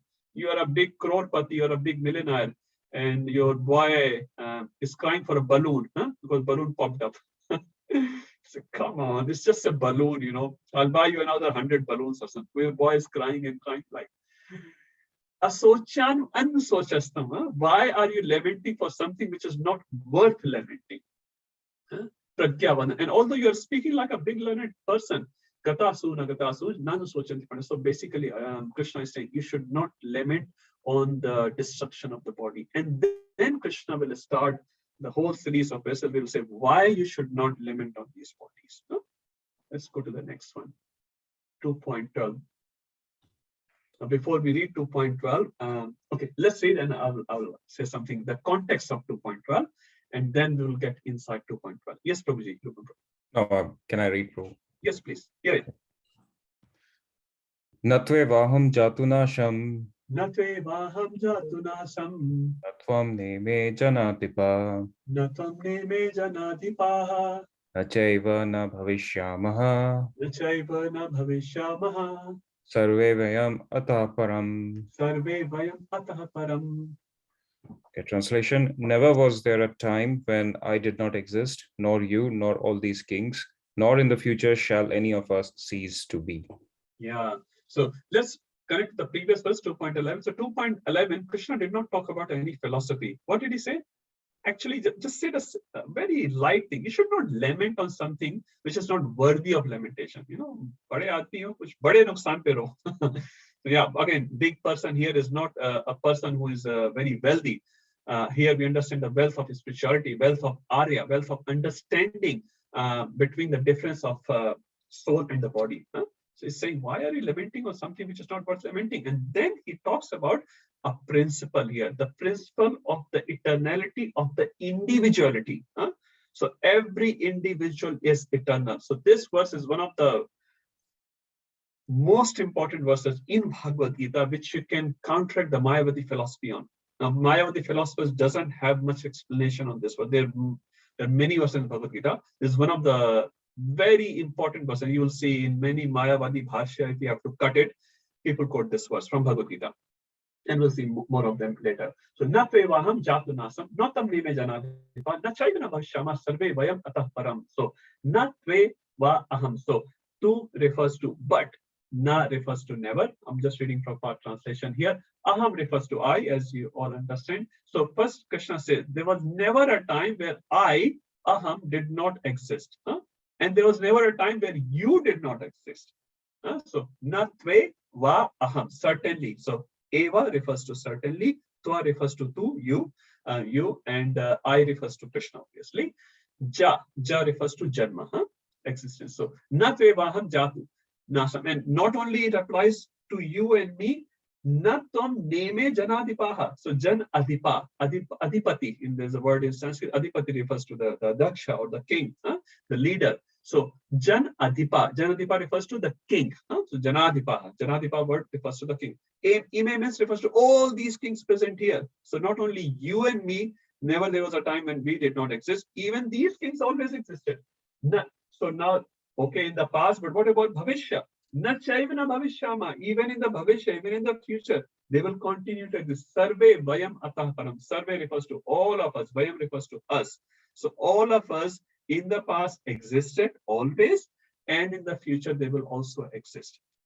I'll read it again. Never there was a time, never refers to past, present, future, when I did not exist. Krishna saying I, me, never exist, nor you as well. So I'm Bhagwan, you can say, okay, Bhagwan always exists. What about Jiva? Nor you, nor all these kings. So very clearly Krishna is presenting a principle here of individuality, eternity of individuality. So individual, Krishna is separate, Jiva is separate, and all the other Jivas are also separate. You cannot say Jiva Samuha is one. No, Dvait. So there's a Dvaitavad and Advaitavad, so, and there's a Vishishta Dvaitavad, and there are different terminologies there. Just take a simple word of Mayavad. What does Mayavad says? That we are all in illusion. When we come out of illusion, we come from Brahman. Just imagine a light or a sky, whatever they want to call it. We come out of there. So basically the Brahman was cut into pieces, right? And we'll counteract all these arguments later as well. So Brahman was cut into pieces somehow or other. And then these pieces got illusion. So the illusion is higher than Jiva, covered the Jiva. And then when the illusion goes away, they'll go back and merge. So there was one time where no one existed. You can imagine from Mayavad Bhasha, right? One time, because it's all Brahman. One time it got separated, and then one time we will not exist again. You understand their concept? But Krishna is saying clearly, in the past, present, and future, you, me, and all of us always existed. So that is a straight cut of Mayavad. A straight cut of Mayavad. You can just simply quote this verse, and they will be short of words by quoting this verse. Now, there are different explanations which Ramanujacharya has given in his Sri Bhasya, which is a commentary on Bhagavad Gita. I'll not go into technicality here, but suffice to say that this verse cuts the Mayavad in a very simple way, where Krishna has used three words, three personalities here, you, me, and all these things. Krishna is not saying me inclusive of you, you inclusive of others, nothing like that. So Bhagwan is separate, Jiva is separate. And if you remember, Baldev Vidyabhushan has given 5 topics of Bhagavad Gita. What are the 5 topics of Bhagavad Gita? As per Baldev Vidyabhushan. Anyone? Prabhu is smilingly saying something. Jai Prakash Prabhu, Hare Krishna. Hare Krishna. Ishvara, Kala. Thank you. Kala. Jiva, So Prakriti. start from Ishvara, top one, Jiva, Ishvara, and then Jiva is living where? In Kala. Under Kala, doing karma. Just imagine you and Bhagwan, and you remember all 5 elements. So Ishvara, the topmost, the Jiva, part and parcel of Krishna. is staying in Prakriti. We have to need a place to stay. And in the Prakriti is under Kala. We started the class at 7 o'clock. We're supposed to finish at 9 o'clock, right? We're all working under Kala. And within that time, I'm speaking, for example, you're listening. This is the action, karma. Obviously, it's eternal action, but we are doing karma. So these 5 topics are explained. So Krishna clearly saying Ishvara and Jiva is separate. This is the verse. For example, one of these verses. I'm talking about all the others, and not only someone. Krishna did not even give opportunity to others, saying, okay, Krishna only spoke about Arjuna. Arjuna is special. No, he said, Natam Neme Janadiva. I say every king here. That refers to everyone there. Okay, Ujjwala Mataji, you have to say something, add something? Haribol Prabhu, yeah, I was just actually curious to know how do the Mayavad, they justify, but you mentioned about how they think that the Brahman is cut away into pieces and again they go back after the illusion is removed. Is there any other justification they give? Or I was just curious to know. That's what the Mayavad philosophy is. Sometimes we confuse Brahmavad with Mayavad. I'll explain all the Brahmavad, Mayavad later. When the verses will come. Otherwise, you get stuck into that technicality. That's why I say I'm not going to do technicalities here. The Ramanujacharya actually has given a big commentary on this verse, big commentary, and other acharyas as well. Obviously, he's a Vaishnava, Ramanujacharya. He's cutting the Mayavad like left, right, center. He gives a conventional meaning. He gives a philosophical meaning. He gives a contextual meaning.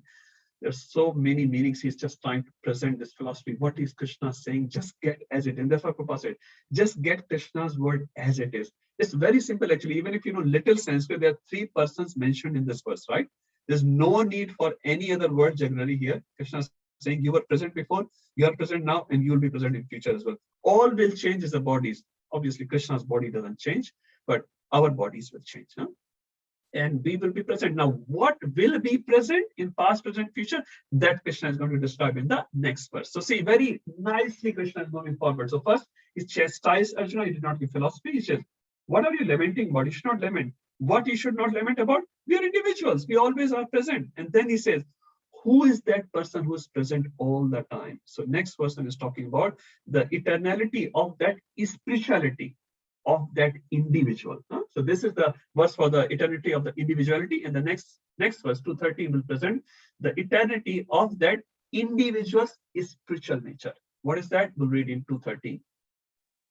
Again, Prabhupada gives beautiful example from Katha Upanishad, and you see this reference of Prabhupada comes many times. Nityanam, Chaitanya, Chaitanya, Eko Bahunan, Yuvidhatikaman. Again, it's mentioned in this verse. There's a nutshell here. Ishvara, controller, Param controller, is separate. We are separate. Nitya. There are many Nityas. We are also Nitya in one sense. We are also eternal. We are Jiva. And he is also Nitya, but he is the control. Eko Bahunam Yovidhatikaman. He is Eka. The Paramatma is Eka. The Ishvara, the Parameshvara is Eka. Okay. Let's go to 213. What is that which lives forever? 213, very famous verse. I heard something. Hare Krishna Prabhu, I can read this if you want. Please, Prabhuji. Hare Krishna. Verse 13. Dehino asmin yatha dehe kaumaram yauvanam jara tatha dehantara praptir dhiras tatra na muhyati. Translation. As the embodied soul continually passes in this body from boyhood to youth to old age, the soul similarly passes into another body at death. A sober person is not bewildered by such a change. Hare Krishna. Thank you, Prabhu. This is one of the most famous verses, especially I'm sure you would have read this verse in your younger time as well. I read this verse actually. I obviously didn't know too much about it, but we had a Sanskrit as a subject till year 12. So we read actually many of these verses, and now I realize it was so nice. Okay, so this is the first verse in Bhagavad Gita in this series where Krishna first time uses this special word, which is Dehi. So we have been seeing the bodies here and different verses. So there's a Deha and there's a Dehi.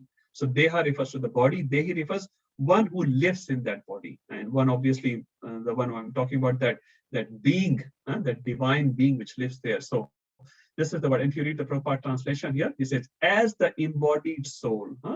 So Dehi in Hindi we can say one who has the Deha. One who has the Deha, that's called Dehi. And who has the Deha? Dehi will have the Deha. So that's that we have to distinguish between a dead matter and a spiritual matter. So say Dehi, so we're not talking about Deha, Dehi, one who resides in the Deha, Dehi no Asmin, as Yatha Dehe, in the Deha, there are different changes. Kaumaram, Yauvanam, Jara. So Kaumar refers to, so there are multiple avasthas. So in a Balya avastha also there's a Kaumar avastha, there is a Pogand avastha. So Balya avastha refers to the 0 to 5 and 5 to 10 refers to this Kaumar avastha. Then the Pogand avastha, which is 11 to 15, and 15 plus is refers to as Yauvan avastha. And the around 40 you call Prodha avastha, and 60 plus you call Jara. So there are multiple changes. So Kaumaram refers to, a boyhood. Prabhupada writes in, from boyhood. Boyhood refers to 5 to 10 in that age group. So that person, Kaumaram, refers to Yauvan, 16 plus, isn't it? And the same 16 plus becomes Jara. Like I have become. I was Kaumar before, then I became Yauvan one day. Don't remember, but definitely passed through that stage. And then I'm Jara. Not 60 plus, but going to be soon, few years. So we are all passing through those stages. Any Jaras here? Anyway, don't have to mention. We are all going to become. One time, Mahashino Sai Maharaj was in the hospital and he had some bodily problems. So his disciples arrived and saying, "Oh Maharaj, you have this disease and that disease." And Maharaj looked back at them. "Don't worry, you're all going to get this. You'll all be here soon." I'm on the hospital bed today. Tomorrow you will be there. So there's nothing much to talk about. Someone gets sick and we all day and night will talk about sickness, sickness, sickness, and sickness. Sridhar Maharaj, one of the ISKCON sannyasis, he left his body a few years back. He had a big disease, big cancer, and his liver had problem. And I heard his tummy, because of gas, became like a big tummy, like a pregnant woman, a big tummy because of gas. Because his liver could not function properly. He had a lot of water in his stomach. Anyway, so Maharaj was in a very critical situation, very painful situation. But Maharaj had made a rule in front of his room in the hospital or wherever he was in a care. So he had put a roster outside. So like Bhagavatam class, 7:30 to 9 o'clock in the morning, 9 to 10 reading Krishna book, 10 o'clock onwards, reading 10th canto of Bhagavatam, and 12 o'clock is lunchtime, 12:30 is this time. He had full schedule for 24/7. So whoever went inside, he had to follow the schedule. "Oh, welcome to the Bhagavatam class. Come and talk about the class." He never spoke about his body, although he was in such a critical situation. Any one of us, even a part of it, and anyone comes, "Bahut acha hua. Thank you, Prabhuji, for coming, and you are understanding me, how much pain I'm going through, this and that." Maharaj never spoke a word about his personal pain. He spoke about Krishna. Prabhupada was on his deathbed. He's still translating the Bhagavatam, and you would have seen the video. So these great personalities, they don't talk about Deha so much. Yeah, some things needs to be done for Deha, you do that. Not constantly day and night, you're talking about body and bodily problems. Body and bodily problems. Get out of that. So Prabhupada says, Dehe, that Deha is constantly changing. Kaumaram, Yauvanam, Jara. You all go through boyhood, go to the Yauvan, go to the youth, and then become old. So Tatha, similarly, when you become Jara, so as Dehi is passing through these different stages, I got this famous picture. You all have seen this, right? There's a little boy. You can see my screen? Not lost as yet? Okay. So the little boy became 2-year-old and then 5-year-old, and it's just passing this way. So similarly, when the same Dehi, the same soul passed through a next stage, why are you crying? When you become from boy to youth, you don't cry. No one cries. Actually, they celebrate their 18th, isn't it? In the Western world, they definitely do. They celebrate there. I went to some celebration. There was one Prabhuji became 40. So the family celebrated 40th birthday. So some going to celebrate 50th birthday. We celebrate. We don't cry. Obviously, that celebration is in ignorance, to be honest, unless it's attached to Krishna. That's in ignorance. But similarly, Krishna is saying, if that passes through a next body, why are you crying on that? So there's nothing to cry about. So Dehinasminitha Dehe Kaumaram Yauvanam Jara Tatha Dehantar Prapti, Dehantar Prapti. So Deha Antar means changing of the body. Prapti, you change the body, you achieve a new body. Dhirastat Namayati Dhira, sober person is not bewildered. A sober person is always stable in his thoughts, in his actions. He's not bewildered. So why are you getting bewildered if Bhishma Pitama is going to change the body? Bhishma Pitama is old, his soul is not going to die, and he will get another fresh body. If you have an old car, you get a fresh car, will you cry? Without paying any extra money, for example. If you pay a lot of money, then you may cry, oh my God, the new car is $40,000.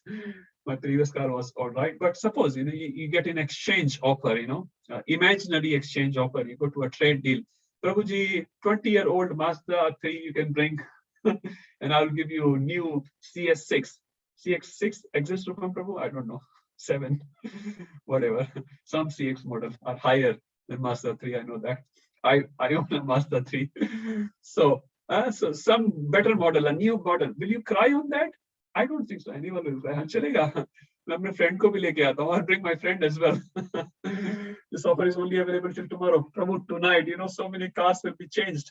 So why are you lamenting on that particular thing? So this is the first verse in Bhagavad Gita where Krishna is sort of putting this word Dehi, the embodied soul, continuously passing through. Let's go to the next one. And this is a very sort of shaky verses. Krishna is shaking Arjuna now. 214, again, very, very famous verse. Everyone would know this one. Who will do this? Is an easy one, very nice. I'll do it, Prabhuji. Please, Mataji. Matra sparshastu kaunteya. Matra sparshastu kaunteya. Shitoshna sukha-dukkada. Shitoshna sukha-dukkadaha. Agama paino nityam. Agama paino nityasya. Tam stitiksha swabharata. Tam stitiksha swabharata. Translation: O son of Kunti, the non-permanent appearance of happiness and distress and their disappearance in due course are like the appearance and disappearance of winter and summer seasons. They arise from sense perception, O scion of Bharata, and one must learn to tolerate them without being disturbed. Very nice. So the 213 talked about which concept? The concept of soul. But soul lives where? In the Deha, in the body. So Krishna acknowledges that, right? You cannot say, Prabhu, I'm hungry. Prabhu, you're not the body or soul. So you can't do those things, isn't it? When you have some bodily needs, you have some bodily needs. So Krishna acknowledges that. When you have some emotional needs, someone in your family is in trouble, you are emotionally upset. We don't ignore those things, but we don't get overwhelmed with those things, right? So when you are in the body will go through different changes. Some external changes will happen. Someone, boy or girl, entering into teenage, and some parents tell us they're changing now. So the parents are not talking about the body. Their body has been changing for the last 13 years, right? What's the changing? The attitude is changing. He's growing up. He needs a space. They talk about space. What is space we are talking? He always had a room of herself or himself. What is space we are talking? Mental space. They need so the emotional changes are happening, bodily changes are happening. So Krishna acknowledges that. But he's saying when these changes come from the external environment through the sensory perception to us, like when it's cold tonight outside. So how do you feel it's cold? Because you are alive, isn't it? If you are dead, nothing you can feel. Cold or dead is all same. Dead persons are put into that, the ice cube, not the live persons. So matra he refers to Prabhupada, right? Matra is for sensory perception. So matra refers to senses. Sparsha means when you touch something. Touch it also refers to seeing something. So we have Gyanendriya and Karmendriya. So we have 5 knowledge acquiring senses, and we have 5 working senses. So with all these senses, when we do the sparsha, we get some sort of knowledge, whether it's jnana or karma. We receive something positive or negative, and based on that, we react something, isn't it? When it's cold, oh, wear a jacket. When it's hot, okay, switch on the AC. So we get some sparsha, we get some jnana, and we react accordingly. But when that action-reaction is happening between the body and the environment around you, matra sparshastu, sita ushna. So there are 2 things Krishna is saying, sita ushna. So sometimes there will be very shita, very cold. Ushna is garmi. Summer season there. Sometimes you'll get sukha and sometimes you'll have dukkha. All these things, what you have to do, agama, they come. Agama, they come. Apaino, but they are non-permanent. So they come and go. Agama refers to appearing. Apaina refers to disappearing. Anitya. So agama, appearing, they appear. Apaina, they disappear, and they are non-permanent. Tam, to all those, titikshasava. Titikshava refers to try to tolerate. Bharata, hey Bharata. Now, you see one contradiction our Acharya is present in this particular verse. In the previous verse, okay, I would say 2:11, Krishna is chastising Arjuna for He's saying you should not lament on something which is not worthy of lamentation. Like you are talking about the body, but you should not be lamenting about the body. And we explain those bodies doesn't deserve to live anyway. So here, Arjun is being referred by Krishna two terms which relate to body. What are the two terms? Bharata and Kaunteya, isn't it? And Kaunteya refers to the Kunti Putra. He is a son of Kunti, and Bharata is a skin of Bharat. So you come in a Bharat dynasty. So our Acharya says this is not a contradiction. Huh? So Krishna is starting to guide Arjuna, and initially sometimes you're doing some wrong thing, and someone else says, Prabhu, you come from such a great Vaishnava family. How can you do that? Isn't it? Someone is eating onion, for example, and say, Prabhu, you're a Vaishnava. How can you eat onion, garlic, or other things like that? So first you start from there. Your mother and father are the great devotees, or you're a Brahman, and blah, blah, blah. So first time when we start from there. So Krishna is saying, you're a Kaunteya. And also, Acharya says, Kunti Mahani and Bharat Maharaj both were the great devotees. Huh? So although it's attaching to the body at the same time, Arjun is being called by Krishna with some titles there which may look like attached to the body, but it gives boost to Arjun. You're not a simple person. You're not a normal citizen. You're just not a normal Kshatriya. You come in the dynasty of Bharat Maharaj, such a great king, such a devoted king, and you're the son of Kunti. Kunti was such a great devotee of Lord Krishna. So you're coming in that dynasty, and you are being bewildered by this sensory perception, some Sita Ushna, some happiness and distress in life. Happiness, distress, and the Sita Ushna will keep coming in life. And when they come, what you have to do? Wear a jacket, isn't it? When the sheath is there. Prabhupada also writes in this commentary here, a woman, I'm just reading Prabhupada commentary, a woman does not hesitate to cook in the kitchen in the months of May and June. So in India, May and June, the hottest part of the summer season, but a woman is not hesitant because she knows by cooking, she gets a higher pleasure. Although her externally body may be sweating and she may be very uncomfortable, but she's happily cooking inside because by eating these nice prasadam, my family will be nourished, my kids will be happy, my husband will be happy. So she's very happy inside, although externally it looks like she's in trouble, but she's tolerating that trouble for a higher pleasure. You see in Ramayana, all the characters of Ramayana, most of them, like Sita is sacrificing for Lord Ram. Lord Ram is saying, you stay at home. What Sita is saying, I'll go to the forest. So they are giving something, and in giving, they get a greater pleasure by giving service to Lord Ram. Lakshman, he did not get the punishment. Who got the punishment? Lord Ram got the punishment. He's saying, no, I will also come. Lord Ram saying, no, you're not supposed to come. He said, no, I cannot live without you. Bharat saying, Bhaiya, if you don't come back, I will give up my life. So everyone is giving, because in giving we get the joy. So here Prabhupada gives example of the woman. The woman is giving to the family and she is feeling joy, but externally it looks like she's feeling a lot of heat. So Prabhupada, Krishna is saying, Tams Titiksha, you should tolerate. Now our acharyas explain there are many types of tolerance. I'll not go into too much detail. I'm looking at the watch here.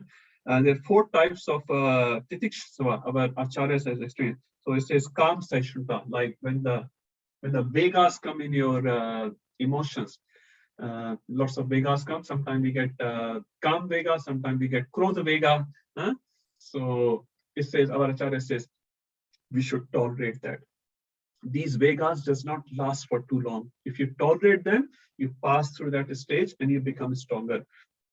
But if you succumb to your calm vasana, your lusty desires, or your krodha, your anger, emotions of anger, then actually you do something wrong. So you should not succumb to those, rather you should try to tolerate them. And obviously it's a gradual process. It's not a switch on and off button. From tomorrow I'll never get angry. You will see the next moment there will be an opportunity to get angry.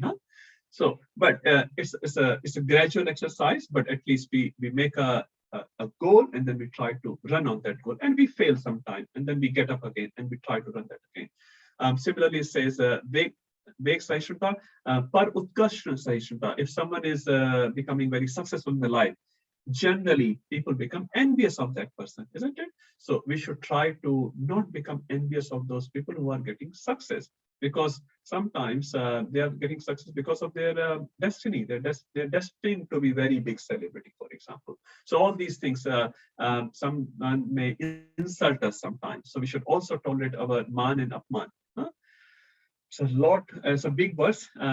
All these rely on the bodily situation, the mental situation, and on an ego level. So there are three levels here. So we have to tolerate our bodily things. Bodily things refers to here Sita and Ushna. So Sita and Ushna is felt by the body. Sukha and Dukha is felt by the mind. And Man and Apman is felt by our ego. Our ego gets hurt. Mera apman kar diya. Kuch nahi hua hai. Nothing has happened, but we felt because our ego gets hurt. So all the three levels our Shastra is saying, whether it's physical, whether it's mental, or it's ego level, we should tolerate. Because if we don't tolerate, now we are not talking about someone is hitting you with a deadly weapon and you should tolerate that. No, the situation, different situation needs to be dealt differently. What we are tolerating, what Krishna is tolerating here, if your goal is to go back to Godhead, if these some little problems come in your life, you don't change your priority.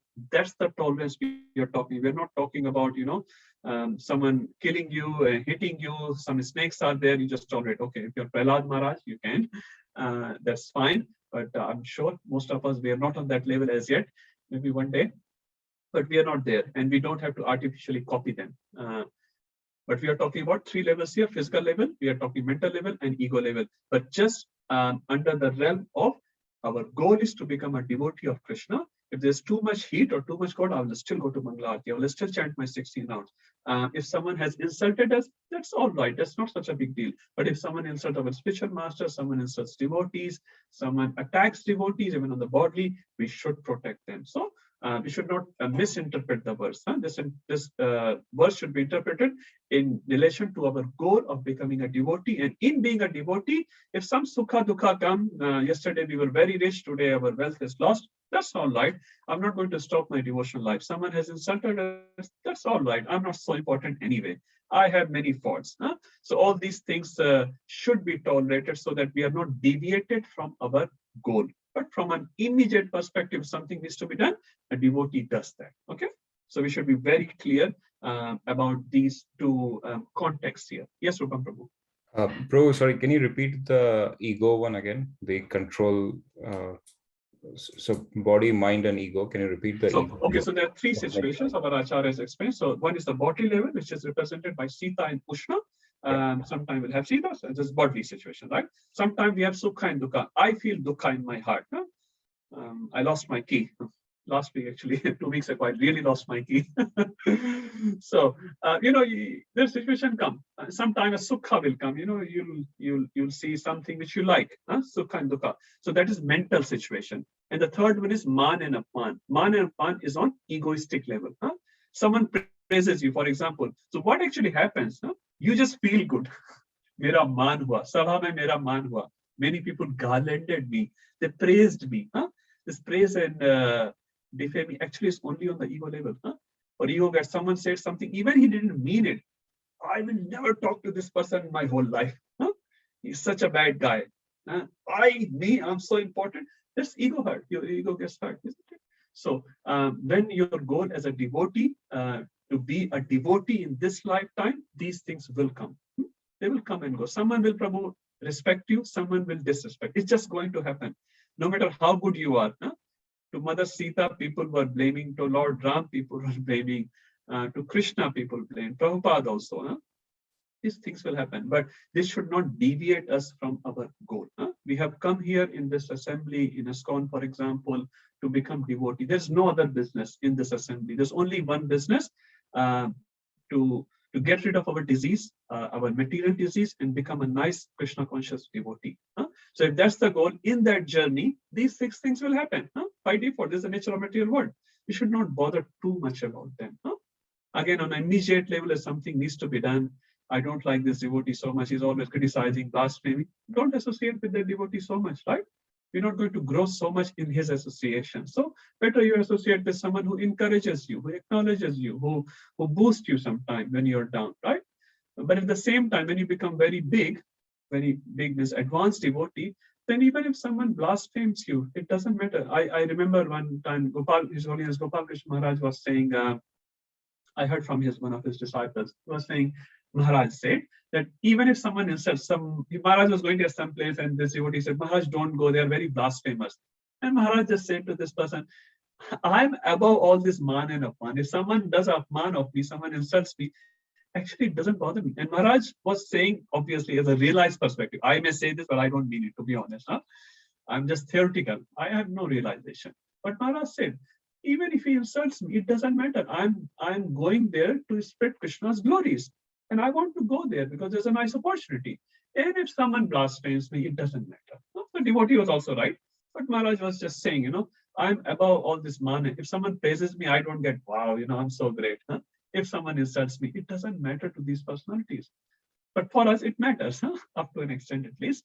But at least we should try to grow in that. If someone personally criticizes us, even in an assembly, we should not take it too seriously. It's all right. Huh?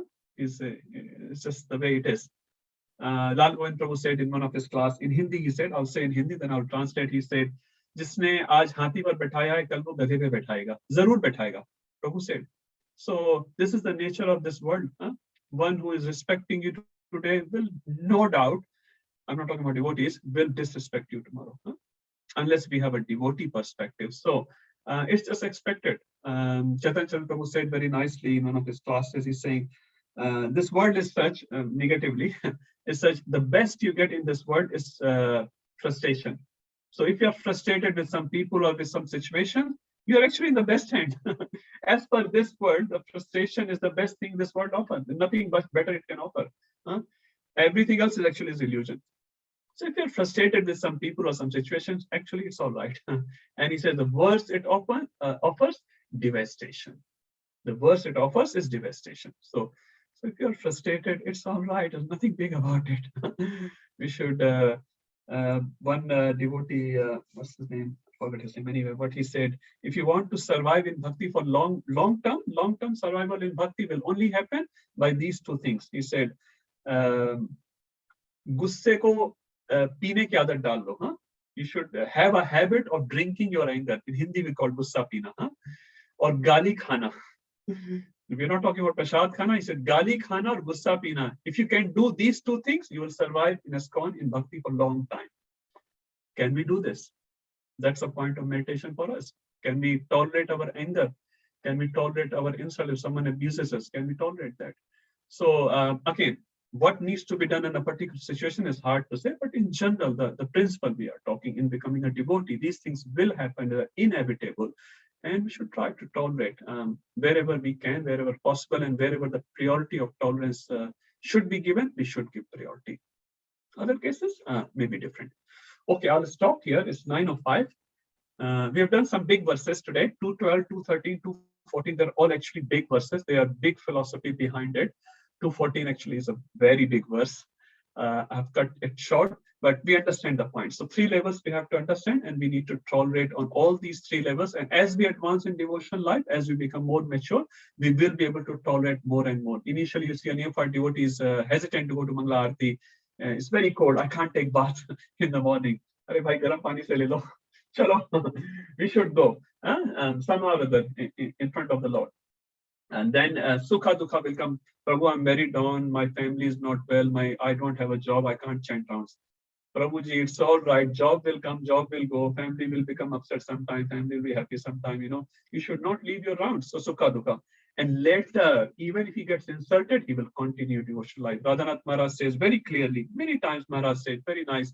He says, a devotee's devotion will be judged how much he is still devoted in an unfavorable situation. Life will offer you unfavorable situation, isn't it? Life is not a bed of roses. Sometimes you may feel like that, but mostly, in Hindi, there's a movie, Kabhi Khushi, Kabhi Gum. And I think some Prabhu was saying, not Kabhi Khushi, bahut thodi khushi, bahut zyada gum. That's what life offers. So when the life is like that, what are you going to do? You're going to leave your rounds just because, some ego is being hurt? No. Not only on the bodily level, not only on the mental level, not only on the ego level, we are never going to quit Krishna. Lakh sankat pade sharira, Ram naam mat chodo veera. If you are a veer purush, you are a brave purush, no matter what happens, lakh sankat, no matter how many millions of calamities come on you, you're never going to quit your Ram naam, Krishna naam, Hari naam. Because Hare naam, Hare naam, Hare naam, eva kevalam. We don't want Bibi naam, we don't want Baba naam, we don't want anything, we want Hari naam. And when to take Harinam? Always. Harinam eva kevalam. Certainly. There is naste, naste, naste, tateranatha. So this verse teaches that philosophy of being tolerant in the perspective of being a devotee. Huh? We're not talking about, someone is sucking your blood and you need to get out, But being a devotee, you should tolerate as much as possible. And as you grow, this tolerance will increase by the mercy of Guru and Krishna. And we should make an attempt in that direction. Okay, let's stop here. It's 9:08. I'm sorry. I went over the time. Sumit Prabhuji, any announcements?